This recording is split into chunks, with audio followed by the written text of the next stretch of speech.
What's going on YouTube? Masex back with another video, and today we're going to be looking at Mel Kiper's recently released top 25 big board. I just made my last video regarding Mel Kiper and his quarterbacks. Now we're going to be looking at the 25 recruits overall that he has. Now that we're a few weeks into the season, we're just going to take a look at this and see how it compares to a lot of the other mocks and big boards that I posted in the past. We're going to hop straight to it. We got 25 of these guys, and without further ado, let's get to it. And like I said, we're just going to hop straight into it, starting at number 25, working our way down to our number 1 ranked prospect, according to Mel Kiper Jr. And at number 25, we have quarterback Bo Nix out of Oregon, listed at 6'2", 213 pounds. I've said in previous videos over and over again how Bo Nix, if there was a most improved player, Bo Nix may be one of those guys who'd be a front runner to win the most improved player. Has truly transformed his game. He looks really good. How good will he be? I'm not too sure. But right now, he is playing like a top 25. Just dominated Colorado at the time of this recording. That was the last game he played. Looked really well in that game. And at number 24, Mel Kiper has Latham, edge rusher out of UCLA, 6'4", 265 pounds. Last season, 10.5 sacks. I don't really know what happened 2019 to 2021, those 3 seasons. But I've seen a lot of Latham and a lot of big boards, so we'll see how the season progresses. Maybe he's that projection piece. All right, and at number 23, we have Jordan Morgan, offensive tackle out of Arizona, listed at 6'5", 320 pounds. Jordan Morgan, I've heard more and more about him lately. I haven't really seen enough to him to make a determination, but what I've seen, I'm hearing his name more and more, so he's somebody I'm going to look at for sure in the future. At number 22, we have cornerback out of Iowa, Cooper DeJean, 6'1", 207 pounds. He's one of my favorite guys in the class. I just love his versatility. Lines up all over the defense, also has special teams value to him as well. I think he's athletic enough, maybe a scheme-dependent type of player at the next level, but he makes a lot of plays, and that's what you want when you're looking for a defensive player. At number 21, we have wide receiver Mecca Buca out of Ohio State, listed at 6'1", 205 pounds. And I've said this many times before, he's probably the best number 2 wide receiver. He'd probably be the number 1 receiver on majority college teams right now. He's a run after the catch type of guy, kind of like a Golden Tate, Amon-Ra St. Brown. He's somebody that can break tackles and just make plays after the ball's in his hand. At number 20, that's Malik Neighbors, wide receiver out of LSU, 6 foot, 195 pounds. Can really play, really good player. He's got a lot of expectation. Really early in the season, I don't really get into stats until we start conference play, the first couple games. A lot of these guys have really good stat lines. But regardless of stats, you can watch Malik Neighbors play. In the first 30 seconds, you're going to realize he's the real deal, and he is a future first-round pick. At number 19, Mel Kiper has Jerzon Newton, defensive tackle out of Illinois, listed at 6'2", 295 pounds. A defensive tackle that knows how to get in the backfield. You look at his stat line, you know that he likes to get into the backfield. That's where he lives. At the defensive tackle position, that's very deadly when you have someone that can wreak havoc up the middle. At number 18, we have defensive tackle Chris Jenkins out of Michigan, 6'3", listed at 285 pounds. Projection pick at this point, really early in the season. He flashed in some really key games last year. And Chris Jenkins is a little undersized, at least from what he's listed at, but he makes that up with a lot of athleticism. At number 17, we have wide receiver Keon Coleman out of Florida State, listed at 6'4", 195 pounds. Original collegiate athlete at Michigan State. This year transferred to Florida State. It was clearly the right decision. He's on prime time, balling out. He's off to a great start. Florida State is off to a great start. It's always good to see Florida State be competitive and really good. It just feels like college football is much better, and Keon Coleman is a big part of that. At number 16, we have Riley Leonard, quarterback out of Duke, 6'4", 212 pounds. Put himself on the map after that upset win over Clemson in the home opener. Dual threat guy, just as dangerous with his arm as he is with his legs. He showcased that in the season opener and ever since then. He was also on the top 7 Mel Kiper's projected board that I recently posted. He's somebody that I've had my eyes on most recently, and he seems like the real deal. Doesn't seem like he's hype. He seems like he can really play some football.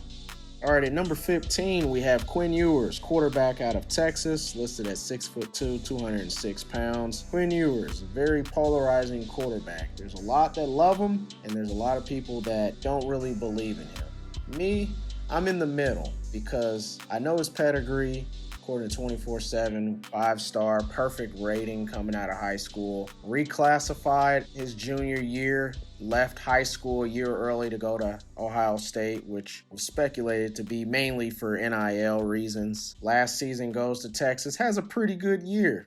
Not to expectation, but it was pretty solid nonetheless. This year, Texas is off to a hot start. As the quarterback, he's leading the way. They beat Bama.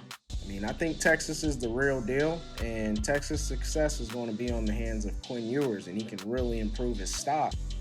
At number 14, Mel Kiper has Leonard Taylor III, defensive tackle out of Miami, the U. Big guy listed at 6'3", 305 pounds. Last year, you saw the burst and the talent. He's a watch player this year. A lot of guys, Kiper included, are really high on him to break out fully in a full-time role this year and show that he's going to be one of the top interior defensive linemen in this class. All right, and at number 13, we have edge rusher out of Alabama. That's Dallas Turner, listed at 6'4", 240 pounds. Good all-around athlete, has the pedigree coming from Alabama. You know, those guys are going to be highly looked at, highly scouted. He's had a lot of hype preseason, and he's off to a solid start this year. Edge rusher is one of those premium positions.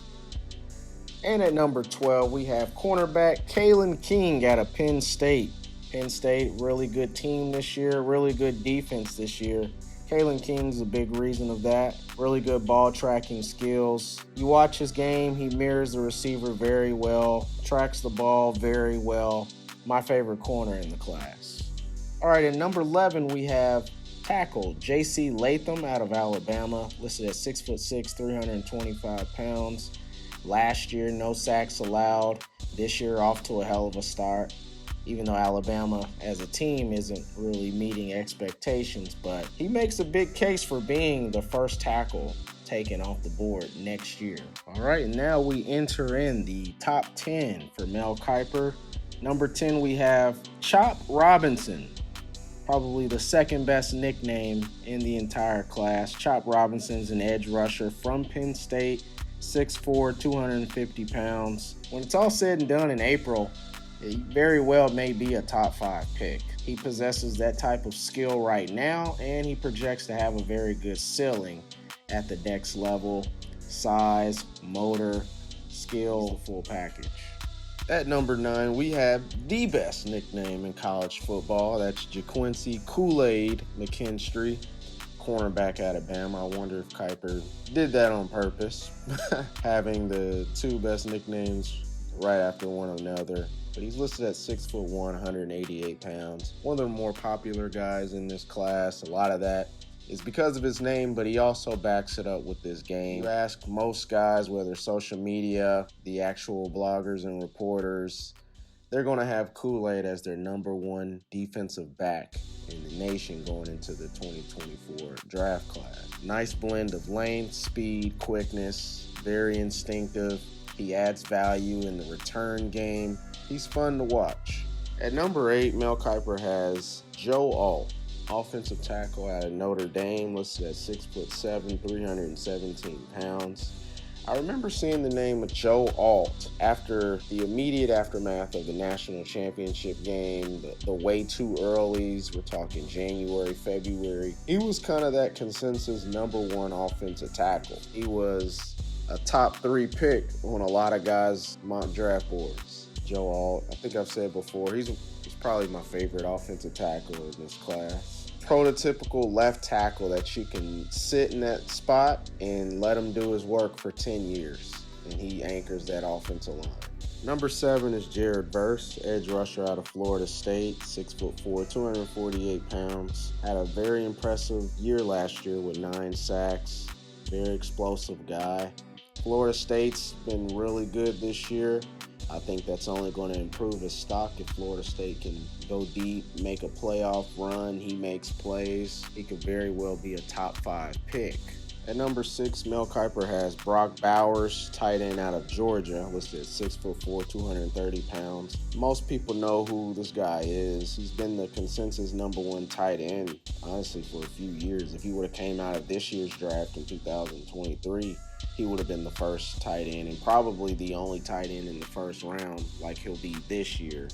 He's an oversized wide receiver in a good way. Best tight end prospect since Kyle Pitts, easily. And I honestly think that he'll be more productive than Kyle Pitts in the long haul.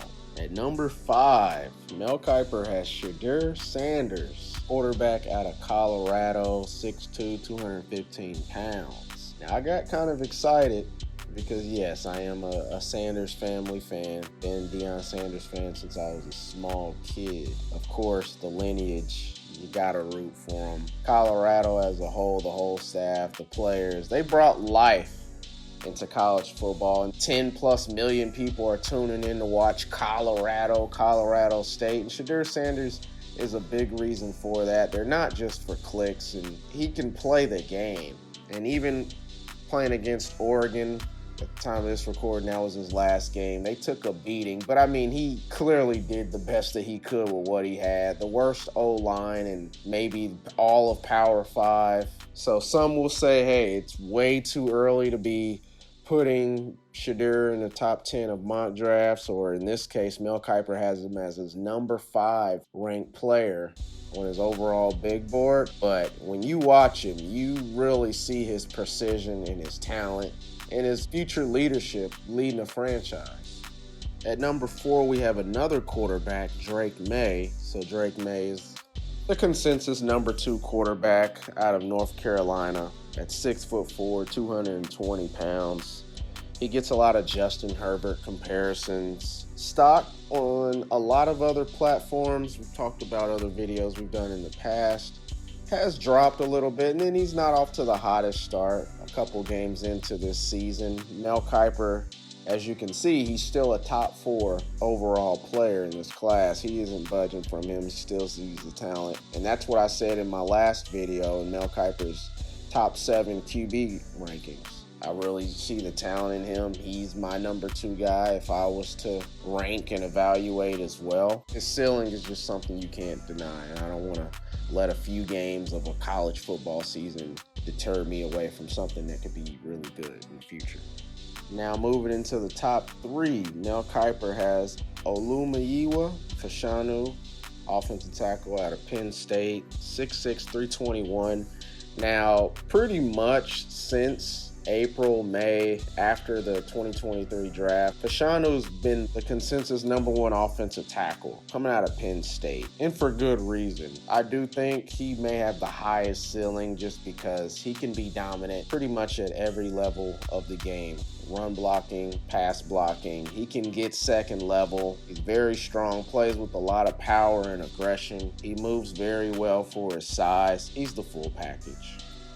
Number 2, we have Marvin Harrison Jr. No surprise at this point. Listed at 6'3", 215 pounds. The best wide receiver in the nation. Would have been the number 1 receiver taken in last year's draft. My only worry with him is the injury concerns. Last year in the playoffs got hurt, though that was a hit. I think that could have stung anybody. And this year he's had some lower body extremity nicks and knacks, he's still producing. He's still going to be the #1 wide receiver. His father, Marvin Harrison Jr., a great Colts legend, one of the greatest players of all time, one of the best receivers of all time, not just in Colts history. He has that lineage. It always just adds a little boost to a player, let's just be honest. And Marvin Harrison Jr. can do it all. He has size, speed, makes the most acrobatic catches you're going to find. Put him in slow motion and watch the art of beauty. Maybe the best wide receiver recruit since Calvin Johnson. And #1, we have quarterback Caleb Williams out of USC, listed at 6'1", 220 pounds.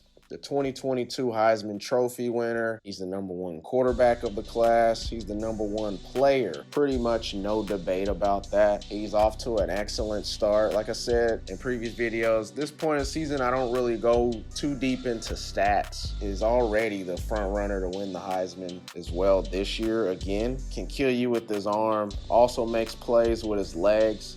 But he's a guy that definitely prefers to stay in the pocket. You're going to buy the ticket to go watch him play because that's how box office he is. He's going to scramble and extend plays 5, 6, 7, 8 seconds. That makes everyone stand up because he's reversing fields and backpedaling with the ball in one hand, and then off of one foot, zips it 48 yards down the field on a dime. Drawed a lot of Patrick Mahomes comparisons. Will be the #1 pick. All right, there you have it. Mel Kiper's top 25 big board for the 2024 draft. All in all, at this point, players are starting to settle in. You're starting to see a consensus overall, whether it's Mel Kiper and other platforms as well that I've done. You're going to see a lot of the same players, but they may have different rankings amongst those guys. But we still have a lot of college football left, especially once we get into conference play. Some people are going to rise and some people are going to really plummet and tank. That's the exciting part, and that's what I love doing, making videos like these. Like I always say, if you made it this far in the video, I deeply appreciate it. If you're new to the channel, go ahead and hit that like and subscribe. You're going to see more content similar to this, whether college, NFL, high school, everything football. So go ahead and join the family. We're on the road to 1K. With all that said, I'm going to go ahead and get up out of here. See y'all in the next video.